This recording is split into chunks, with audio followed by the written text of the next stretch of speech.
Ang dulang ito ay tungkol sa pakikipaglaban ng mga Pilipino para sa kanilang kalayaan. Sinasakop ang Pilipinas ng mga Kastila at pagkatapos ay sinasakop naman tayo ng mga Amerikano. Si Taga-Ilog ang nagtatanggol kay Inang Bayan laban sa mga mananakop. Bakit ganito? Hindi maintindihan. Mali ang gamit mo, Apo. Mali ang sinulat mo. Bakit po? Kasi hindi tama ang paggamit mo ng mga aspekto ng pandiwa. Aspekto ng pandiwa? Oo. Kasi Apo, tingnan mo rito, ha? Hindi ba meron tayong 3 aspekto ng pandiwa? Ha? Yung pag naganap na ang kilos, ginawa. Ha? Intindihin mo maigi. Pagkasalukuyang nagaganap ang kilos, ginagawa. At pag magaganap pa lamang ang kilos, gagawin. Ganon. Yun pala yun. Oo. Paano naman po natin babaguhin to? Hindi ba, Apo, ang dula ay tungkol sa mga mahalagang kabanata sa ating kasaysayan? Opo. O di ibig sabihin, nangyari na, ginawa na. Opo. Ganun.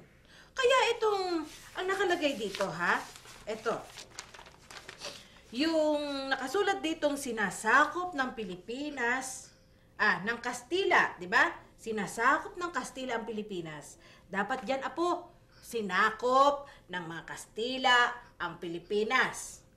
At ito naman pong sinasakop naman tayo ng mga Amerikano, dapat sinakop tayo ng Amerikano. Ayan, tama. At ito namang si Taga-Ilog, ang nagtatanggol sa Inang Bayan, laban sa mga mananakop, dapat dyan, Apo, nagtanggol. Kasi tapos na eh. Yun pala yun. Oo. Sige, basahin mo uli. Palitan mo yung mga dapat palitan. Sige po. Kasi nangyari na eh. Ayusin mo. Para maintindihan mo. Sinakop. Yan. Tapos, Sinakop. sinakop. Nagtanggol. Nagtanggol. Ito po, Lola. Basahin mo uli. Sinakop ang Pilipinas ng mga Kastila. Aha. At pagkatapos, ay sinakop naman tayo ng mga Amerikano. Yan, tama Si na. Taga-Ilog ang nagtanggol kay Inang Bayan laban sa mga mananakop.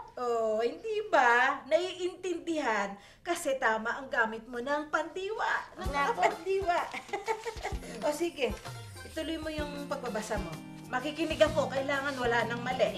Lolo, huwag na po Ano? kayong manood kasi kakabahan po ako, baka mabulol pa ako eh.